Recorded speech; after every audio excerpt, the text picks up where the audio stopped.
Kita sudah pun berada dalam talian menantikan tetamu panel kita pada petang ini insyaAllah ya.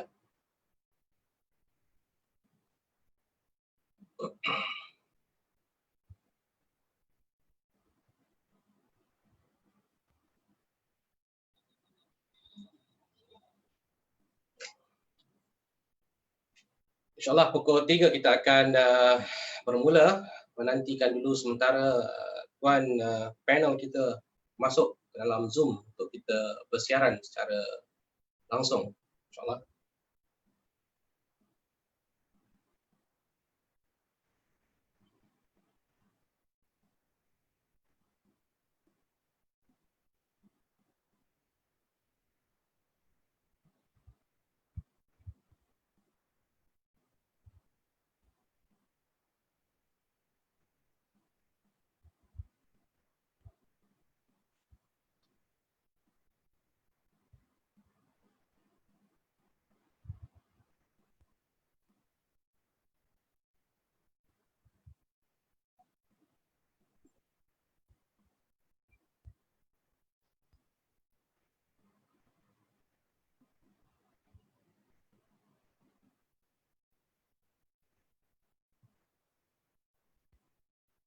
Sebab itu kita berharap rakan-rakan dapat bersama-sama sharekan posting ataupun URL kita pada petang ini untuk mendapat manfaat daripada diskusi ya. Sama-sama kita menantikan kehadiran panel kita insyaAllah.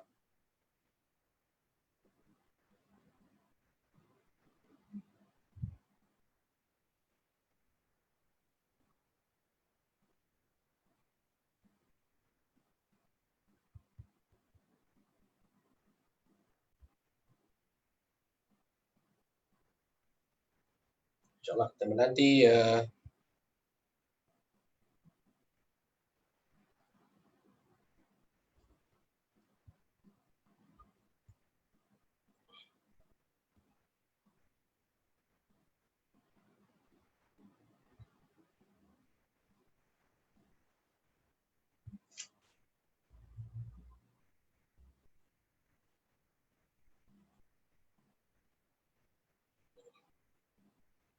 Okey.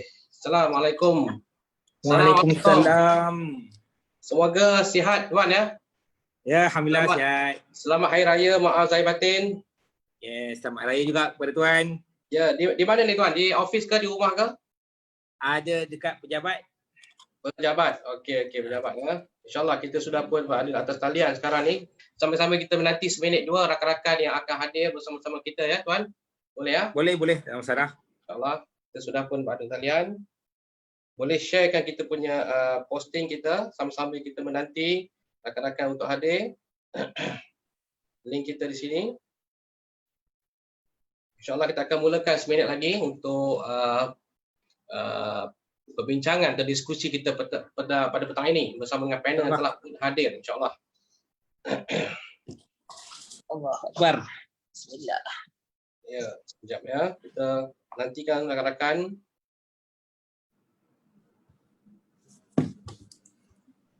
Untuk pengetahuan semua juga, ini adalah merupakan siri yang ke-14 ya, diskusi yang ke-14 untuk meraihkan Pesta Buku Karnival buku penerbit Institut Malaysia Pahang dalam talian, dan yang mana kita selama ini tidak boleh menjual secara fizikal sepanjang PKP, jadi kita menggunakan platform Maya ini untuk menjual insyaAllah. Ini adalah antara aktiviti yang kita adakan sepanjang program ataupun karnival jualan kita dalam talian insyaAllah. Okey, kita boleh mula ya tuan. Tuan Basit. Baik. Ya? Alright. Okay, Assalamualaikum warahmatullahi wabarakatuh. Waalaikumsalam. Selamat petang. Selamat Aidilfitri juga kepada Tuan Wasid yang sudi ya bersama kita pada petang ini live. InsyaAllah. Pertama kali saya mengucapkan setinggi-tinggi terima kasih pada Tuan Wasid kerana sudi bersama kita pada petang ini. Saya tahu kesibukan Tuan Wasid untuk menguruskan company dan sebagainya. InsyaAllah kita cuba menggunakan ruang yang ada ini untuk membincangkan satu topik Tuan Wasid tentang pengurusan sumber manusia. Mungkin perkara ini agak remeh, mungkin dipandang remeh, tapi sangat penting dalam mana-mana organisasi sebenarnya. Jadi sebelum kita mulakan perbincangan kita, mungkin saya dapat memperkenalkan diri ya.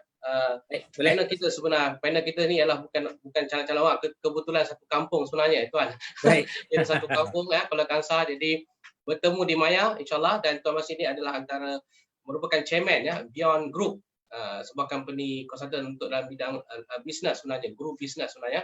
Jadi alhamdulillah kita dapat bertemu dan juga dapat mungkin sedikit membincangkan isu-isu yang relevan dalam konteks pengurusan sumber manusia khususnya dalam era COVID ini pada petang ini insya-Allah Tuan Masih.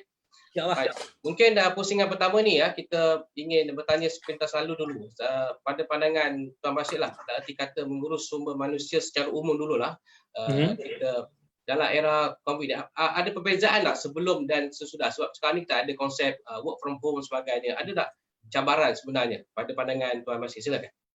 Baik, pertama sekali Bismillahirrahmanirrahim. Assalamualaikum warahmatullahi wabarakatuh. Terima kasih yang amat tak terhingga kepada Tuan Azli selaku yang menjemput koordinator, dan saya boleh kata beliau lah orang yang ini jemputan pertama saya untuk UMP, dan UMP. Saya tak pernah dijemput oleh UMP lagi.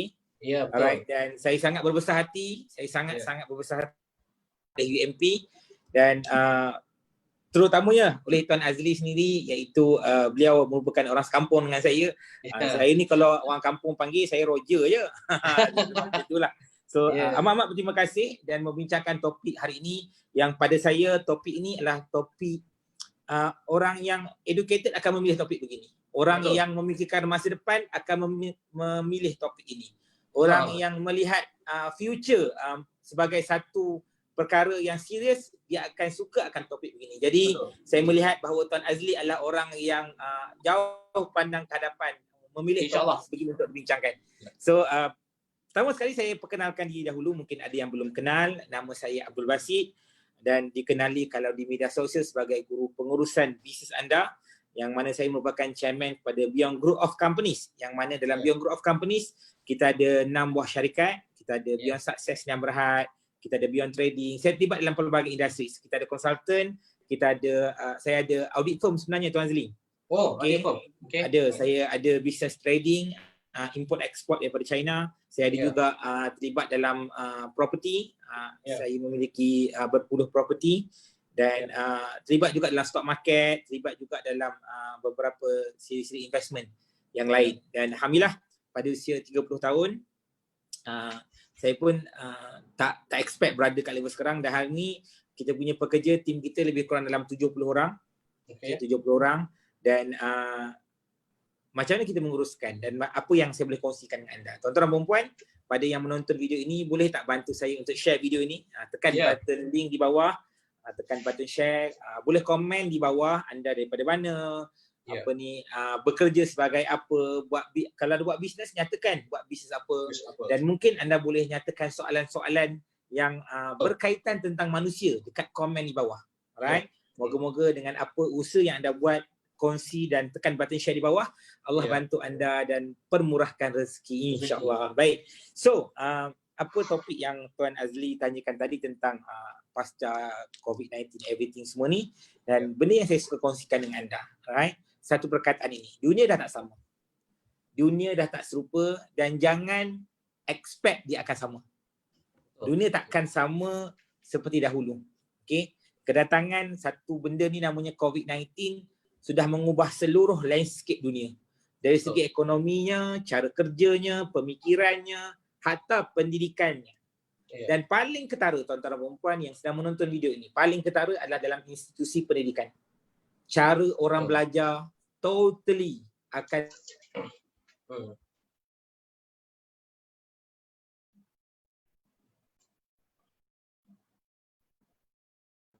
saya masih dalam line.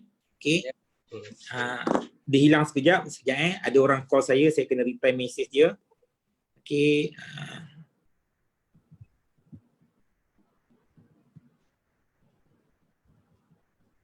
Alright. So, bila tuan bercakap pasal cara kerja macam mana selepas COVID-19, of course ada 3 elemen yang berubah. 3 elemen yang berubah. Pertama adalah ilmu. Ilmu memang dah berubah. Okey. ilmu macam mana tahu? Ilmu tentang the latest one. Ilmu tentang cara bekerja.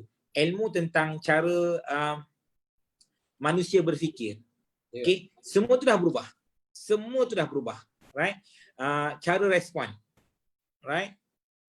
So, yang kedua, apa yang berubah adalah yang saya sebut people. Manusia respon berubah. Manusia bekerja berubah.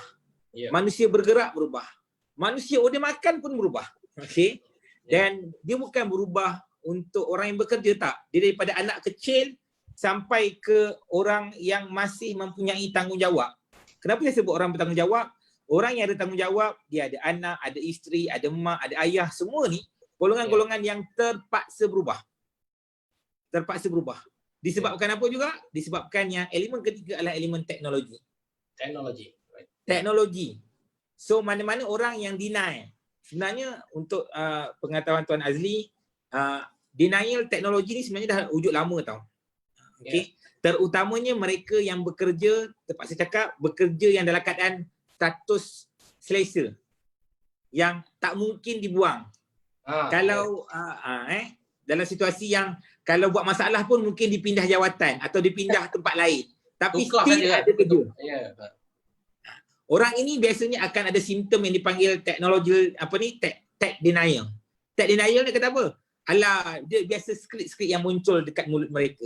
Alah, kalau tak ada online pun boleh je buat bisnes. Alah, kalau tak ada online ni pun boleh je kerja. Alah, kenapa nak kena smartphone ni? Yang penting kerja siap je. Itu dia dinamakan tech denial. Apa benda? Apa IG, Facebook ni? Ni semua buang masa je. Tech denial. Apa ni kena bayar online ni? Kan boleh bayar kat kaunter. Kan akan ada generasi gap. Betul. Between generasi dipanggil baby boomers, between generasi X, generasi Y dan millennial generation. Yang umur 20-an ni millennial lah.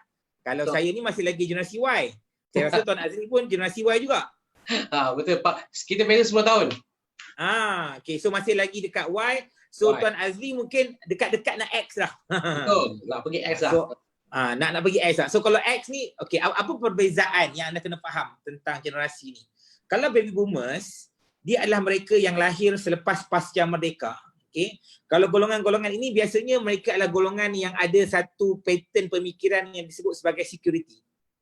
Dia nak dia nakkan keselamatan dulu. Maksudnya apa? Kalau nak kerja yang secure. Sebab itulah mak ayah kita dulu, kalau suruh kita kerja, dia nak kita kerja government. Sebab dia nak secure. Words, satu pattern dia dipanggil security. Dia nak secure dulu. So itu pemikiran baby boomers. Generasi X adalah pemikiran yang saya sebut sebagai orang yang mahukan jaminan. Dia nakkan dia nakkan kalau sebut kita beli barang tu, dia ada warranty lah. Sebab itulah kalau generasi X ni, dia lebih suka bayar dekat kaunter sebab dia nak jaminan, tak ada penipuan. Generasi X ni dia adalah orang yang mula kenal dengan teknologi. Sebab itulah kalau kita perasan golongan Gen X ni, rumah confirm dah ada. Insurans confirm dah ada. Simpanan confirm dah ada. Kalau generasi X nak pergi ke Y, biasanya pattern sama. Sebab bridge dia tak jauh.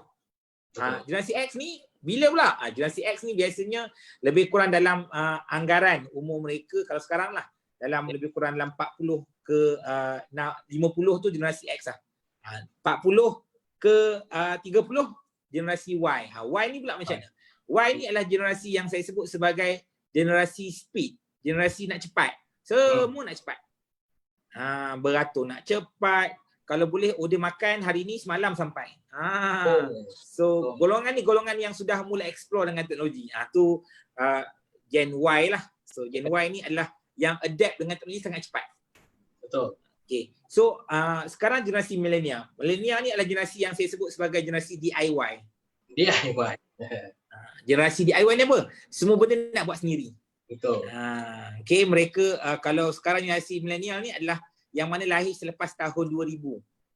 Jadi orang milenial ni mereka akan belajar sendiri, tengok YouTube banyak dan kepandaian mereka, kebijaksanaan mereka melangkaui zaman-zaman kita ni. Kadang-kadang kita tengok, cerdiknya sekarang dah buat benda ni Sekarang ni orang buat matematik yang kita belajar sekolah menengah, dia orang belajar sekolah rendah. Ya, betul. Kadang-kadang takkanlah sekolah rendah dah belajar macam ni. Kita dulu sekolah menengah. Why? Sebab mereka zaman yang advance banyak. Nanti akan kemungkinan akan wujud pula generasi baru dipanggil generasi COVID. Yang lahir waktu PKP ni kan, tu mungkin zaman 2020 ni mungkin dia ada satu generasi baru kot. Generasi yang memang generasi yang kelima barangkali, saya tak pasti. Itu mungkin kemungkinan dalam prediction human akan wujud golongan yang muncul selepas pasca COVID-19 ni. Baik, kenapa saya membicarakan tentang adanya generasi-generasi gap ni? Sebab biasanya yang denial tag ni akan wujud pada generasi baby boomers dan generasi X. Mereka akan cakap kenapa nak susah-susah. Tapi hari ini kedatangan COVID-19 membawa satu wave baru, iaitu memaksa mereka terpaksa berubah. Memaksa mereka, kalau sebelum ini mempertikaikan. Saya pernah jumpa, saya kongsikan satu story lah, satu kisah yang mana ketika saya dijemput untuk berkongsi tentang dunia pengurusan di di IKIM. Untuk anda yang belum mengetahui dan belum mengenali, boleh follow saya dekat Facebook Abdul Basit, IG Abdul Basit, yang mana saya dah membantu lebih 30,000 buah syarikat untuk advice tentang pengurusan. Dan ketika dijemput dekat IKIM, Radio IKIM, ada seorang owner bisnes, buat bisnes air, dia jual air kan, dia macam Kowe tapi dia brand Malaysia. Okay, so apa yang saya sempat bercakap dengan owner tersebut, saya kata, oh bagus bisnes ni, boleh pergi jauh ni. Ya betul. Buat iklan kat radio ke, tak buat online, Facebook? Apa jawapan dia? So umur dia saya boleh kira, kalau tengok dari segi wajah mungkin menghampiri 50 dan mungkin atas 50, dengan uban-ubannya tingginya lebih tinggi sikit daripada saya dan kurus-kurus sikit, ada anak ikut. So saya tanya dia, tak pergi ke online ke? Tak pergi ke Facebook? Oh, saya tak percaya online ni semua tipu je. So, saya kata, ini dekat zaman bila ni, saya kata.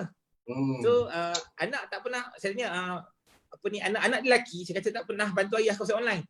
Oh, kami memang fokus kat radio iklan dengan surat khabar je. Oh, okay, baik. So saya kata, alright, saya menghormati pendapat orang lain. Sebab for me, dia punya reason kenapa dia buat begitu. Cuma saya mengambil iktibar dekat situ, apa dia, daripada kisah tadi, sebenarnya wujud sangat ramai orang yang tech denial ni, orang yang denikan teknologi. Tapi hari ini saya percaya orang tersebut waktu COVID-19 3 bulan ni, kita dah menghampiri habis PKPP dan memasuki PKPP, dah boleh rentas balik kampung. Alright, so rentas negeri. Apa yang jadi adalah yang tech denial ni akan mula sedar yang saya masih ingat lagi satu momen jugalah ketika saya jatuh 2014 saya rugi berjuta sebenarnya 2014, kehilangan bisnes printing, kena tikam dengan partner sebab masalah tak ada agreement. So ketika saya bangkit dan saya macam-macam saya buat, saya jual t-shirt, saya jual kek, saya berniaga pasar malam, saya jual makanan depan masjid untuk nak start semula, nak bangkit semua daripada kegagalan. So ketika itu saya mula berkongsi tentang dunia pengurusan. Saya bukan nak sangat berkongsi dunia pengurusan. Sebab untuk pengetahuan Tuan Syukri, saya sedang menyambung pengajian dekat UTM. Doakan saya selesaikan saya punya PhD. PhD saya. So kajian saya tentang pengurusan pengurusan menurut sirah nabawiyah. So saya mengkaji macam mana Nabi berbisnes, apa management dia buat, dia apply. So apa yang terjadi adalah ketika saya 2014 tu, saya mula nak berkongsi tentang kebodohan dan kesilapan saya. Orang lain buat seminar, mereka berkongsi kejayaan, baru mereka buat seminar. Saya pula tengah lingkup. So saya bagi tahu, okey, benda bodoh jangan buat. Dia macam seminar jangan buat benda bodoh. Lebih kurang macam itulah. Terbalik pula ya, terbalik. So saya menceritakan jangan buat benda yang saya buat. Benda-benda bodoh. Dan saya tak expect pun akan ada permintaan. Rupa-rupanya dunia yang benda yang indah-indah, dunia imajinasi, dunia tentang jualan tinggi, everything semua tu memang ramai dah orang buat. Tapi dunia realiti, pengurusan, sakit kepala urus pekerja, duit tak ada, everything semua tak ada orang sentuh. Betul. Maka ketika saya buat tu, saya disentak oleh orang yang berpengalaman berpuluh tahun dalam syarikat, dalam bisnes. Dia kata apa? Orang lain kalau nak cerita, dia dah berjaya. Kamu tu dah lah lingkup waktu muda, apa qualification kamu nak ajar? Betul. So saya pun cakap, saya bukan nak tunjuk saya pandai. Saya nak tunjuk saya silap. Saya nak tunjuk saya bodoh. Dia faham situasi yang saya berkongsi bukan saya pandai. Saya berkongsi sebab saya dah bodoh. So janganlah bodoh bersama dengan saya. Bukan saya ajak, okey, mari bodoh bersama-sama. Tidak. Saya cakap, okey, ini bodoh, jangan masuk ke dalam lubang yang sama. Please elak benda ni. So Betul. dia kata aku ni lebih lama. Aku ni dah makan garam dulu sebelum kamu. So saya bercakap alright. So betul, cuma perbezaannya adalah saya memasukkan elemen apa? Saya memasukkan elemen sistem. Saya masukkan elemen teknologi. Saya masukkan pembaharuan dalam bahasa. Kenapa saya baru perasan rupa-rupanya dekat Malaysia ni, kenapa owner business, kenapa orang millennial, kenapa kebanyakan orang-orang yang kerja kat universiti, kerja dekat kerajaan, mereka sukar nak implement management. Salah satu puncanya adalah bahasa. Bahasa, okey. Kenapa saya kata bahasa dia begini? Alright. Pada tahun 1994 ada sebuah syarikat namanya Success Resources. Mula membuat seminar untuk membantu owner-owner business. Dan seminar ni dibuat dalam bahasa Inggeris. Maka waktu itulah mereka menjemput seorang namanya Robert T. Kiyosaki untuk tulis buku Rich Dad Poor Dad. Dan buku itu dilancarkan dekat Wan Utama. Sebenarnya. Dan buku tu mula dikenali di seluruh dunia. Rich Dad Poor Dad, kalau tahu buku tu lah Robert T. Kiyosaki. Betul. Sebenarnya adalah disuruh oleh owner Success Resources ni. Jadi bermulalah fasa seminar bisnes, pengurusan hartanah, investment, tapi dalam bahasa Inggeris. Dan siapa yang pergi, saya bukan berbentuk rasis, tapi ini yang data yang saya dapat. Chinese Indian pergi dulu. Sebab itulah sebenarnya penguasaan ekonomi bermula sekitar hujung tahun 90-an dan tahun 2000 menggila, mereka cetak duit, memiliki hartanah, kuasa ekonomi gila-gila. Kenapa? Sebab mereka memahami struktur macam mana dunia korporat, dunia kerja, dunia investment, dunia bisnes ini beroperasi. Baik. So apa jadi? Apa jadi adalah orang Melayu sangat sedikit. Ada yang pergi tapi sangat sedikit. Okey, bukan sebab mereka tak faham bahasa Inggeris. Mereka belajar bahasa Inggeris, tapi isu dia adalah bahasa itu menjadi satu kayu ukur. Kalau kita faham, dia meresap, apa maksud kita faham dan meresap ke jiwa adalah bila kita belajar bahasa Inggeris, kita boleh pakai untuk kita. Tapi kita nak cerita ke orang lain, dia ada isu. Sebab kita faham, kita translate dan mengikut kefahaman kita. Kita takut kalau kita lain dalam maksud dan kefahaman yang salah atau berbeza. Jadi, apa yang berlaku adalah ketika saya mula berkongsi di 2014, saya berkongsi dunia pengurusan dalam bahasa Melayu. Dan amazingnya, rupa-rupanya tuan-tuan para pendengar yang sedang live bersama saya ni, baru saya share video ni tekan button share. Satu penemuan saya adalah rupa-rupanya orang Malaysia, bukan saja orang Melayu, Chinese pun, Indian pun, mereka sebenarnya nanti-nantikan seminar pengurusan dalam bahasa Melayu yang sudah dimelayukan dan mudah difahami. Sebab ramai orang buat bisnes, mereka bukan tak faham bahasa Inggeris, tapi mereka nak terminologi yang mudah, nak dialih macam ni, terminologi atau term yang bahasa mudah dia, senang nak cerita balik kat staff. Ayat dia macam tu.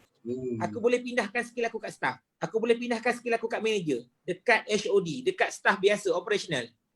Dan ramai orang yang bekerja, yang bukan owner business, mereka salah faham begini. Alright. Boleh jadikan saya host ke? Aku host. Saya nak tunjuk. Apa sikit tuan? Pergi. Internet pergi sikit. Tuan pergi ke participant. Saya klik pergi sebelah nama saya, letakkan co-host. Okey saya letakkan tuan ya. Right. Okey. Okey, co-host dah. Alright, okey. Right. Saya cuba nak boleh ke tidak boleh. Sekejap. Oh, biasa saya guna dekat laptop dia boleh share. Kalau di handphone susah sikit kot. Tak boleh. Tak apa. Kita move kepada next step je. Dia macam ni. Okey. Ramai orang ingat yang kena ada pemikiran bisnes ni hanya orang bisnes. Oh, itu kesilapan yang sangat besar yang menyebabkan sebenarnya rakyat Malaysia terdedah kepada risiko kehilangan pekerjaan. Mungkin 2.4 juta yang bakal hilang pekerjaan sampai tahun 2021 adalah mereka-mereka yang tak faham konsep ini. Apa dia? Konsep bisnes ataupun bisnes cara fikir ini, sama ada HR-nya ke, sale-nya ke, marketingnya ke, operation-nya ke, everything semua ni, cara fikir owner business ni, pekerja kena faham dan kena tahu. Kenapa? Sebab yang paling mudah. Every single organisasi punca ataupun currency yang berpusing dalam organisasi adalah duit. Ya. Okey. Bila currency yang berpusing adalah duit, pekerja dibayar gaji bukan daripada duit pocket owner. Pekerja dibayar gaji oleh jualan yang masuk dalam syarikat. Okey. Kalau syarikat tak buat jualan, syarikat tak buat duit, jadi pekerja ada gaji tak? Tak adalah. Tak ada. Jadi the only pekerja yang akan sustain, yang akan maintain, yang akan kekal dalam organisasi adalah mereka yang boleh bantu naikkan jualan syarikat. Titik. Ya. Kenapa? Jawapannya mudah. Kenapa ni Asia dah kerja 8 tahun, 15 tahun kena buang juga? Jawapannya mudah. Kalau pekerja itu boleh membantu menaikkan jualan Asia, saya tak rasa dia akan dibuang kerja. Betul. Sama juga anda yang menonton video ini. Kalau anda masih bekerja, anda jangan rasa selesa. Terutamanya, saya sebut nama simptom ni dipanggil boiling frog. Katak rebus. Katak rebus. Kenapa boiling frog ni saya sebut sebagai satu simptom? Apa dia tahu? Katak ni, kalau kita ambil katak dan kita letakkan dia ke air panas, dia akan melompat. Ya. Okey. Apa jadi? Satu kajian yang dibuat, katak, kalau kita letakkan dekat dalam air yang sejuk, dia akan ikut suhu air tu dan dia akan selesa.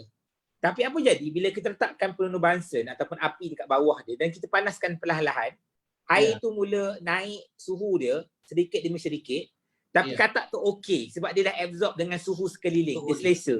Makin lama makin panas, dia macam okey, boleh terima lagi. Lama-lama apa jadi? Katak tu mati dalam kepanasan air yang mendidih. Ini boiling frog symptom. Apa jadi adalah benda yang berlaku kepada kebanyakan orang yang makan gaji yang bekerja. Sebab mereka ingat, mereka dapat gaji sebab bos. Oh, bos naik MERS. Oh, bos kaya, bos boleh bayar gaji aku. Oh, tak. Anda bekerja dengan billionaire pun anda kena buang kerja. Bukan billionaire tak mampu bayar gaji anda. Tapi anda tu, ataupun anda yang sedang bekerja ni, adakah anda mereka yang memberi manfaat? Adakah mereka yang membantu menaikkan jualan organisasi anda? Jawapannya mudah. Kalau anda adalah orang yang bekerja, anda kata, tak, aku kerja government, kenapa aku nak fikir penghasilan government? Oh, tidak. Yeah. Kalau anda membantu mempercepatkan kerja, kalau anda membantu mengefisienkan kerja, kalau anda membantu, hatta bukan UMP saja. Okay? Saya mendapat maklumat daripada Unimas. Okay, dia punya deputy CEO business school. Masuk kelas saya, dia bagi tahu yang sebenarnya semua universiti yang ada program MBA, master, semua universiti tengah struggle. Sebab orang tak nak sambung master.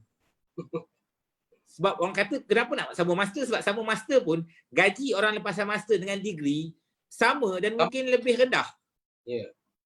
Sambung ke PhD pun. Hatta saya menyambung dengan pengajian saya. Dalam kelas saya semua PhD kan. So bila saya tanya mereka, mereka pun sebenarnya 50-50. Kalau mereka ambil PhD pun belum tentu dapat jawatan bersyarah. Belum tentu. Sebab ingat, penghasilan PhD setiap tahun bertambah. Dan saya tanya anda semula, adakah universiti kat Malaysia ni bertambah?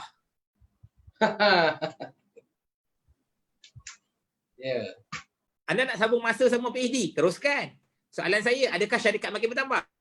Universiti menghasilkan ratusan ribu pelajar setiap tahun, betul? Betul. Ratusan ribu. Soalan saya, berapa puluh ribu syarikat yang lahir dekat Malaysia ni setiap tahun? Oh, betul. Dan untuk pengetahuan anda yang menonton video ini, okey, tahun sebelum, bukan tahun lah, sebelum COVID-19 sudah ada 600,000 siswa Zah terhormat yang tak ada pekerjaan. Pasca COVID-19 ni dia akan bersambung. Sebab apa? Sebab sudah ada puluhan ribu syarikat dah tutup. Syarikat besar ke kecil ke semua terciduk. Terciduk istilah dia sekarang kan. Memang semua tersembam. Jatuh, lingkup, tak ada perolehan. Jadi anda terpaksa, yang lepasan-lepasan universiti ni terpaksa bersaing dengan mereka yang diberhentikan oleh syarikat-syarikat swasta. Betul. Baik. Ada satu golongan yang akan rasa okey, tak ada kaitan dengan hidup aku pun. Apa dia? Golongan yang saya sebut sebagai government servant. Atau yang kerja syarikat GLC. GLC tak selamat GLC sedang, mereka, saya tak sebut mereka downsizing. Mereka sedang mencari a right sizing. Ada government pun bila saya bersembang, mereka semua, oh kami takkan diberhentikan. Oh, saya terus terang bagi tahu, saya pernah pergi ke salah seorang saya dijemput oleh seorang sebelum dia jadi menteri. Sebelum jadi menteri, saya pergi ke rumah seorang VVIP ni. Okey, beliau memegang satu portfolio yang tinggi dekat Kuala Lumpur. sebelum dia diangkat jadi menteri sebagai senator baru-baru ini. Tak perlu saya beritahu siapa nama dia. Dan saya tanya dekat dia, apa jadi Datuk dalam organisasi sekarang? Semua government servant sedang di-cut tanpa sedar. Apa permulaannya? Dengan menamatkan semua pekerja-pekerja kontrak. Betul tak? Kontrak, ya. Kadang-kadang kita tak tahu. Dah tak sambung, dah tak ambil. Betul tak? Itu kontrak lu lepaskan. Lepas tu tak ada pemasukan baru. Betul tak? Jadi pekerja-pekerja yang sedia kata, oh tak cukup pekerjaan lah, tak cukup kerja lah, kerja banyak lah. Alright. Dan ingat, dekat kementerian sekarang, dekat government sekarang, mereka sudah mula membawa masuk orang korporat. Sebab itulah kalau perasan, ekonomi Malaysia ni sebenarnya agak laju dan rancak disebabkan kemasukan menteri dalam kalangan orang korporat, iaitu bekas CEO CIMB masuk mencari menteri kewangan. Sebab tu ekonomi Malaysia ni agak rancak dengan bantuannya, dengan pelbagai inisiatifnya, rancak laju, tak seperti negara lain dekat Asia. Kenapa? Sebab jawapannya kebijaksanaan kita punya PM membawa masuk orang korporat. Dan anda sebagai pekerja government kena faham, kalau orang korporat masuk, mereka akan find a tune to gain a right sizing. Apa jadi? Right sizing ni matlamat dia mudah tuan. Matlamat dia adalah berorientasikan duit. Maksudnya duit adalah dia punya equation. Kalau dalam mathematics, dia ada equation. A plus B equal to C. Macam itulah. So C tu saya sebut sebagai capital, duit. Jadi naikkan reserve company, reserve organisasi, reserve kerajaan, reserve government, maka mereka akan tengok dua komponen ni. Dengar baik-baik yang sedang menonton ni. Dengar baik-baik. You miss this point, you will lose your future. Right? So this is berkenaan dengan tentang human resource lah. Apa dia? System dan human. System dan human. Right. Sistem dan human ni akan dicari tune. Sistem apa yang terbaik untuk match dengan human yang ada. Sebab matlamat dia adalah menghasilkan duit cash reserve yang banyak. Kerajaan sudah menghabiskan banyak dana untuk survival lepas pasca COVID-19. Jadi government akan reduce human sebab dia akan membawa masuk teknologi, akan bawa masuk sistem. Everything akan efficiency, everything go digital, everything go online. Perlu lagi tak banyak staff dekat government? Perlu lagi ke banyak pensyarah kat universiti? That's the question. Sebab dia akan mencari human, saya sebut ni human lah. Human yang bertahan, human yang cepat berubah, human yang cepat berinovasi, human yang adapt dengan teknologi, human yang upgrade knowledge, human, people manusia yang cepat dan adapt dengan perubahan. Jadi sistem ni akan menyebabkan human ni makin lama makin kurang. Sebab itulah ni benda ni berlaku dekat kami sendiri sebenarnya Tuan Azli.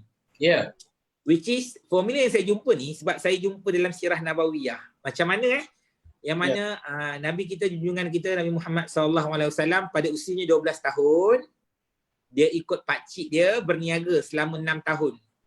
So dari situ saya temui bahawa Rasulullah ni menguasai dua elemen ni.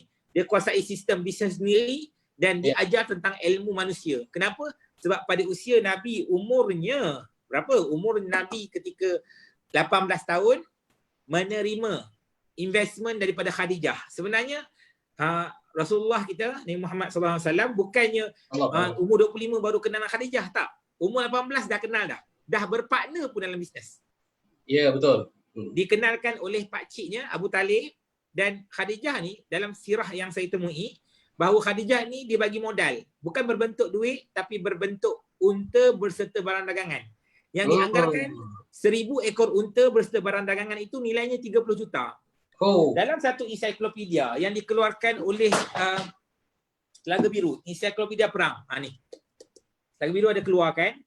Dalam buku, dalam ensiklopedia ni yang ditulis oleh pakar lah, pakar sejarah, everything semua. Dia bagi tahu unta ni untuk seorang tentera menjaga adalah nisbah dia 4 ekor unta, 1 manusia, 1 orang tentera. Ataupun 4 ekor ke 5 ekor, seorang tentera jaga. Jadi, kalau 1000 ekor unta, bermaksud Rasulullah ketika usianya 18 sudah memiliki 200 ke 250 orang pekerja. Banyak. 18. Okay. Kalau Rasulullah tak ada ilmu tentang human, ilmu tentang manusia, mana mungkin dia boleh menguruskan 200 ke 250 orang pekerja waktu usia 18. Kita 18 mungkin sedang berTikTok. Umur ni sekarang tak. Kita dulu umur 18 baru nak sama matrik kan. Baru nak isi UPU, tapi berbeza dengan Rasulullah. Dan dah menguruskan dana bernilai puluhan juta. Dianggarkan 1000 ekor unta itu sekitar 30 juta. Bukan amount yang sedikit. Dan amount tu dalam tempoh 7 tahun. Pada usia Nabi 25 tahun. Nilai itu digandakan. Sebab apa? Ada satu bukti yang saya temui. Rasulullah, Nabi kita, ketika berkahwin dengan Khadijah, dia bukan orang miskin. Nabi orang yang sangat kaya. Apa bukti dia? Barang hantaran Nabi kepada Khadijah adalah 100 ekor unta berserta barang dagangan dan ada unta merah. Yang waktu itu kalau dianggarkan hantaran Nabi pada Khadijah sekitar 3 juta. Dan ingat, waktu itu zaman Arab dekat Quraisy, zaman Arab dekat Mekah ketika itu, kalau mereka memberi barang hantaran adalah 1/10 daripada harta yang mereka miliki. Bermaksud kekayaan Rasulullah adalah sekitar 30 juta. Masya Allah. Sebab itulah beliau sekufu dengan Khadijah. Kalau anda kata, silah kata Rasulullah miskin. Rasulullah miskin adalah waktu zaman kerasulannya selepas umur 40. Dia infakkan segala hartanya untuk Islam dan dia tak buat bisnes pun. Tapi waktu dia muda, dia sangat-sangat kaya. Sangat kaya. Buktinya apa?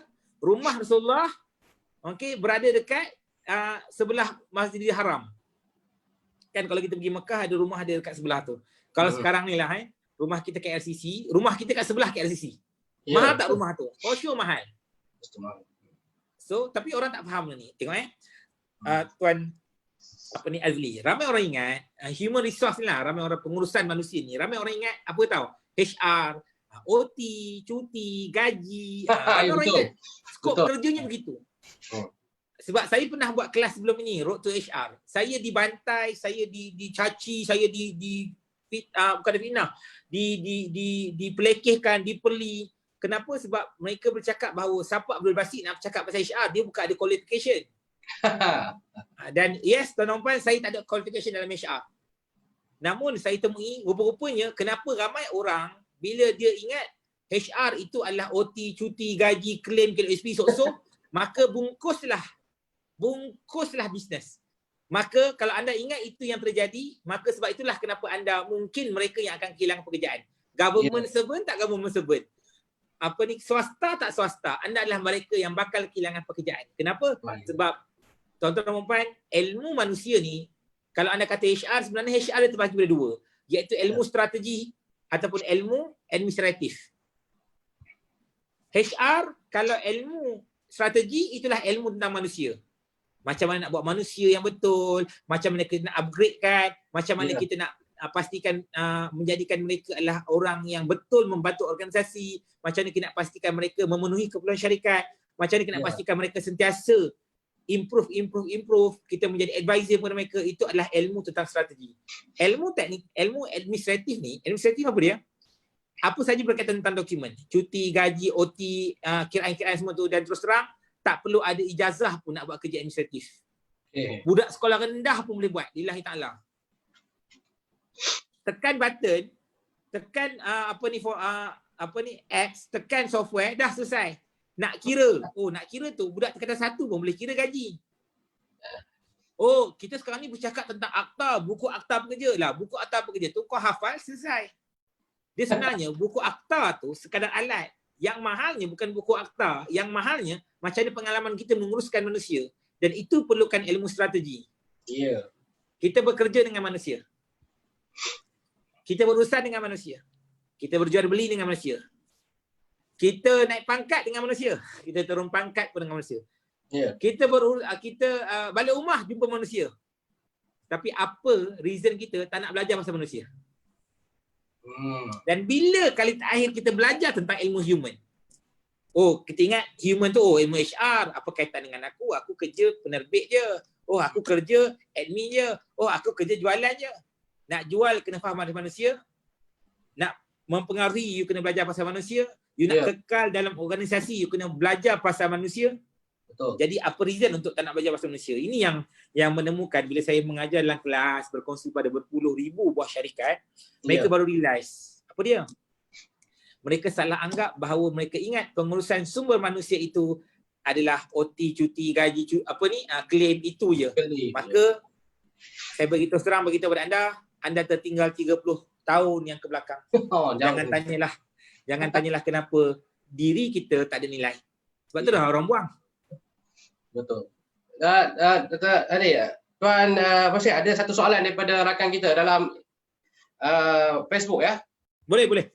Dia tanya, perlukah menyusun semula tugas dan fungsi bagi mengoptimumkan sumber manusia? Kalau dahulu diperkenalkan pengurusan kejat, maka sudah sampai masanya kita mungkin ke arah pengurusan digital. Apa pandangan Tuan Wasit? Baik, tak perlu berubah. Tak perlu ubah apa-apa. Tunggu lingkup, tunggu rugi, tunggu bungkus, baru buat. Tak payah buat. Buat apa nak buat? Tak, kalau tadi saya, dia sama soalan dengan Tuan Azli. Cara pembelajaran saya suka guna reverse psychology. Orang tanya, Tuan Masih, perlu tak saya belajar pasal digital? Tak perlulah. Biarlah lingkup dulu. Biarlah hilang pekerjaan dulu. Biarlah hilang duit dulu. Biarlah hilang keluarga dulu. Baru belajar. Tak betul. Sebab kau nak belajar buat apa? Kalau kau sekadar, perlu ke macam tak je. So dia macam tak cukup kuat nak kena buat. Tak yakin. Tak confident.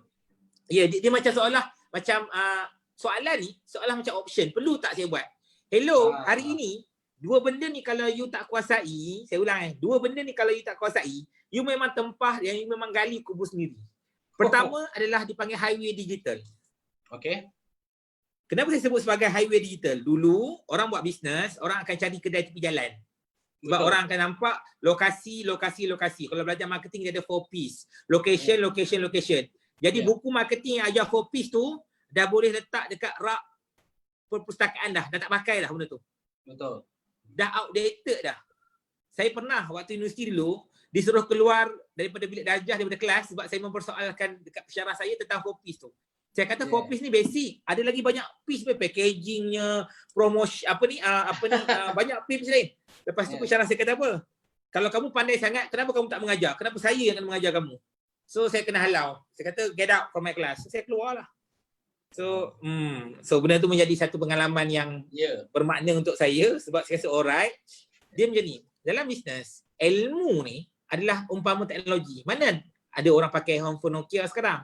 Sebab orang sudah upgrade. Tapi kita, ilmu yang kita pakai sekarang, kita suka guna buku-buku yang 5 tahun lepas, 10 tahun lepas. That's why lah outdated. Jadi, nombor satu, you kena fahami lebuh raya digital. Apa maksud digital? Everything goes on phone. Everything. On phone, on laptop, on online. Itu maksudnya lebuh raya digital. You kena ada on website. Pemantauan, that's why lah kenapa saya tubuhkan syarikat BeyondTech. Saya buat my syarikat. So mereka kena clock in, tak perlu punch card dah. Mereka sekarang ni kalau nak punch card tu kena snap gambar aja. Okay. Jadi mereka snap gambar, gambar tu akan ada location mereka. Jadi masing-masing akan register rumah dekat mana. Jadi mereka akan snap gambar dan location akan ada sekali. Jadi everything on technology. Lebuh raya digital, highway digital. You kena kuasai benda tu.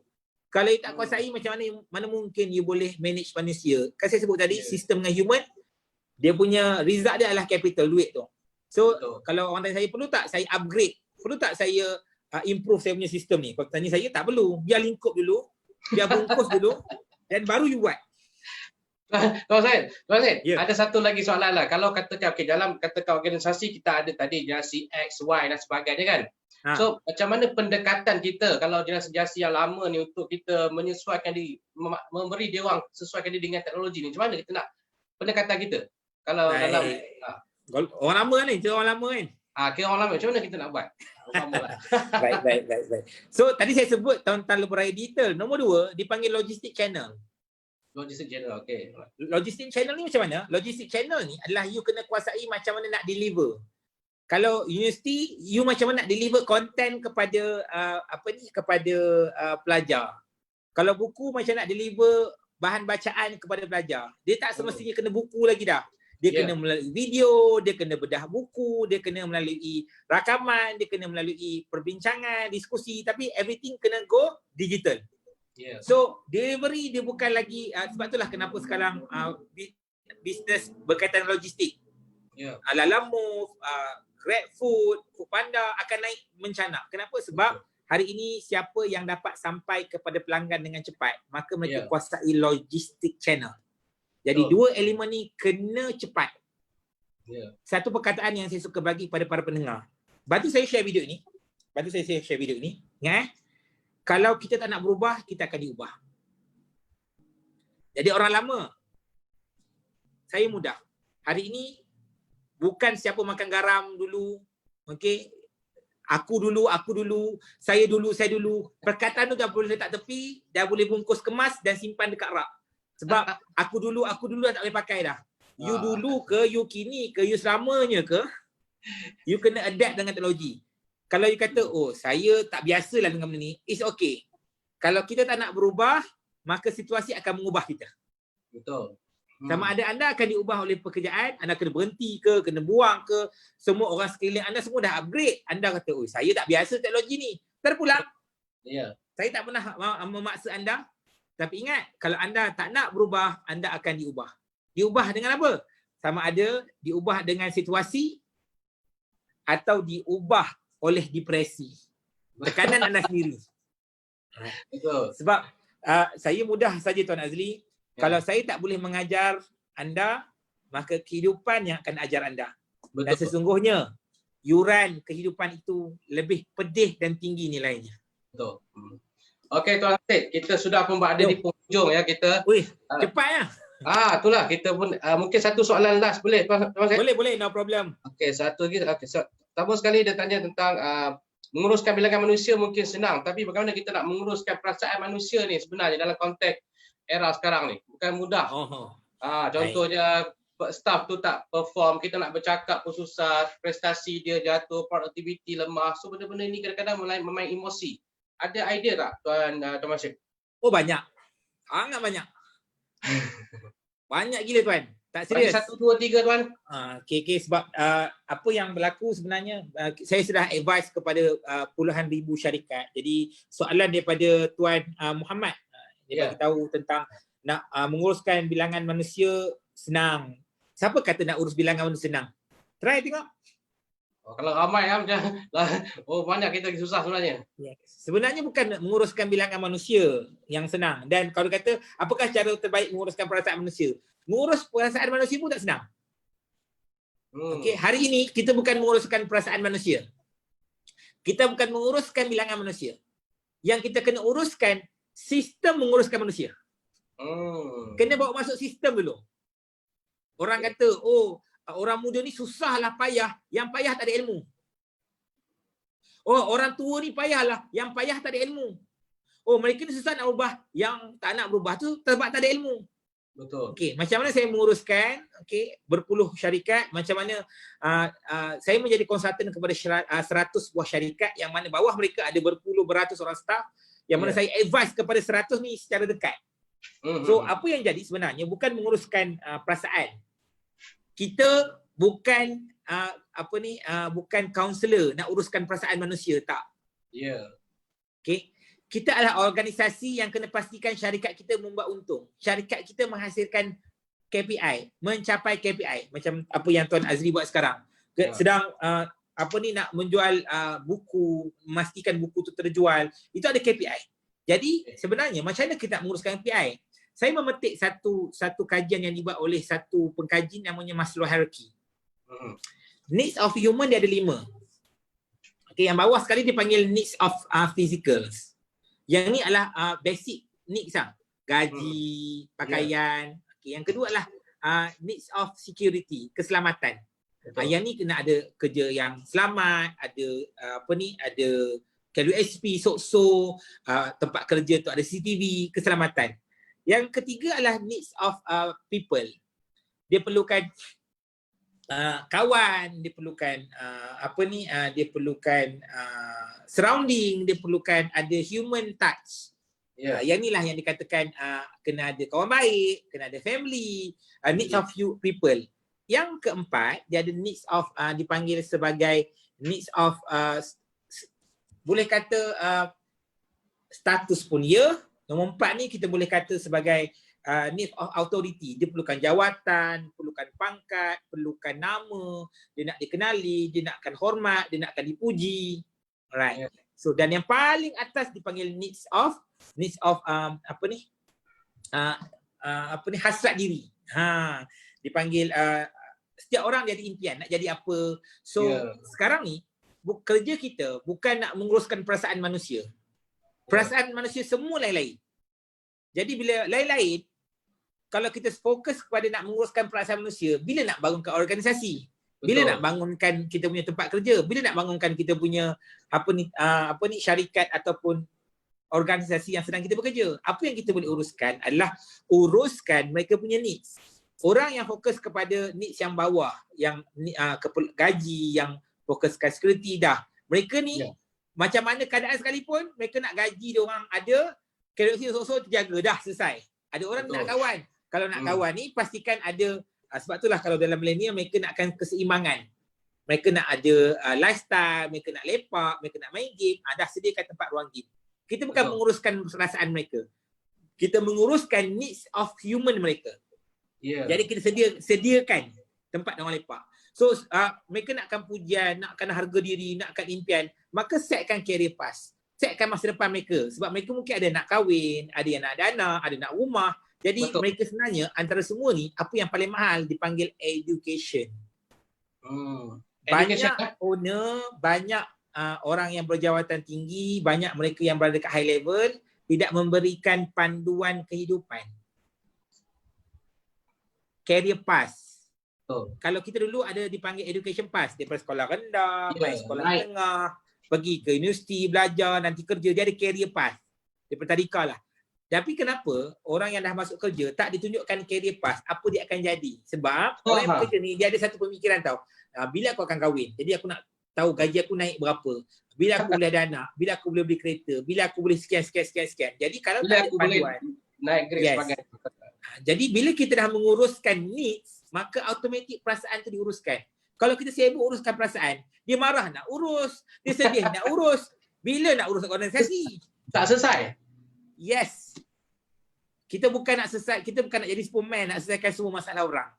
Matlamat utama kita adalah kita nak selesaikan masalah organisasi dahulu. Sebab kalau ada satu soalan lagi. Soalan sebelum kita akhiri. Dia isunya adalah tentang bagaimana nak menguruskan bakat yang ada dalam organisasi. Kadang-kadang orang ni kita ambil kerja asalnya mungkin untuk driver. Tiba-tiba bila masuk dalam bekerja dia rupanya boleh jadi speaker, dia boleh jadi bakat lain. Macam mana kita nak menguruskan bakat yang berada dalam organisasi? Ada bagi tips sikit tak? Alright, namanya ilmu ketak bibir. Ketak bibir. Apa maksud ketak bibir? Ketak bibir ni saya istilahkan daripada guru saya lah. Dia kata apa? Sebab saya mengadu dekat guru saya bagi tahu puan guru, macam mana staff saya ni dia buat silap, geram, tapi dia ni bagus, dia ni pandai, dia ni hebat, dia nak buat itu, nak buat ini, tapi saya geram lah dia. So dia kata apa? Basit, kamu kena belajar ilmu ketak bibir. Saya kata ketak bibir? Macam mana tu? Cuba kamu marah, tapi kamu tak boleh cakap apa-apa, kamu akan buat apa? Saya jawab, dia ketak bibir ni. Jadi apa maksud dia? Kalau nak menguruskan talent, nak menguruskan orang yang berbakat, you kena belajar ketak bibir. You kena okey kalau dia buat silap. Sebab orang talent ni, mereka akan tend to buat silap. You jangan marah, you tunjukkan jalan je. Tunjukkan bagi tahu apa nak kena buat. Kita akan buat mistake, tapi anggaplah mistake itu sebagai yuran pengajian kita. Anggaplah mistake itu sebagai yuran R&D kita. Anggaplah sebagai mistake itu adalah kita punya cost development kita. Betul. Sebab kalau dia tak buat silap, kita tak tahu. Betul. Sebab mana-mana bisnes kat dunia ni, mana-mana organisasi kat dunia ni yang menyebabkan kita pandai. Macam tu Azli yang kita pun. Kalau kita tak buat silap, kita tak jadi matang. Kalau kita tak buat silap, kita tak akan dapat wisdom tu. Kalau kita tak buat silap, kita tak akan jadi lebih tenang. Kita anak muda, pernah memberontak, pernah melawan, pernah terlepas cakap, pernah maki tu maki ni. Kalau tak pernah tu kau malaikat, kau bukan manusia. So bila kita dalam keadaan yang pernah buat silap, tapi kita akan, aku dah belajar. So membuatkan kita akan lebih matang. Jadi sebenarnya, tapi kenapa bila kita ada talent, ada bakat, bila dia buat salah, kita terus menghukum. Kita terus membatalkan. Kita terus ejek. Sebab itu saya memetik kata-kata ayah saya. Tuan Azli kenal ayah saya, seorang penjual nasi lemak kuih di tepi jalan. So mungkin orang kampung kenal ayah saya sebagai penjual kuih di tepi jalan. Mungkin ramai yang tak tahu ayah saya sebenarnya adalah seorang guru. Seorang pengetua dan beliau kehidupannya habis kerja jual nasi lemak tu, dekat rumah beliau akan sangat banyak membaca. Orang yang hidup penuh dengan falsafah. Dan dia adalah orang yang boleh baca kitab Arab tidak berbaris. Dan kalau orang baca Quran, dia boleh tahu salah kat mana. Sebab dia adalah bekas guru nahwu sorof. Kalau dalam bahasa Melayunya, guru tata bahasa lah dalam bahasa Arab. Jadi memang nampak luar kami jual nasi lemak, niaga nasi lemak, kuih tepi jalan. Tapi di belakang tabir, beliau banyak mengajar saya tentang falsafah hidup. Apa ayah saya beritahu? Dia kata apa? Kalau manusia itu buat silap, buat salah, maka kamu ajak, jangan ejek. Kamu rangkul, jangan pukul. Kamu betulkan, jangan batalkan. Kamu puji, jangan keji. Saya ulang frasa ini. Okay? Kalau kamu melihat manusia itu buat salah, buat silap, kamu jangan hukum. Sebab kalau kita hukum, belum tentu dia ahli neraka, belum tentu kita ahli syurga. Betul. Okay, maka kita ajak, jangan ejek. Kita rangkul, jangan pukul. Kita betulkan, jangan batalkan. Kita puji, bukan keji. Betul. Okey, terima kasih Tuan Wasit. Sama-sama. Itu antara yang saya boleh kongsikan. Saya rasa banyak sangat ilmu yang Tuan Wasit kongsikan pada kita pada hari ini. Saya harap semua dapat share video ini. Boleh pergi ke page Tuan Abdul Basit yang banyak informasi tentang pembangunan manusia sebenarnya. Saya nak memperkenalkan juga pada Tuan Basit pada universiti. Mungkin selepas ini kita akan adakan program masa-masa. InsyaAllah. Saya wakili mengisi penerbit mengucapkan ribuan terima kasih kepada panel kita. InsyaAllah minta maaf di atas kekurangan kami. Semoga ilmu hari ini dapat memberi manfaat kepada kita bersama. Saya mengucapkan sekali lagi terima kasih. Saya sudahi dengan wabillahi taufiq wa hidayah. Wassalamualaikum warahmatullahi wabarakatuh. Assalamualaikum warahmatullahi wabarakatuh. Jumpa di Bagasa. Terima kasih Tuan Azri jemput saya. Sama-sama. InsyaAllah. Okey. Okey. Assalamualaikum. Waalaikumsalam.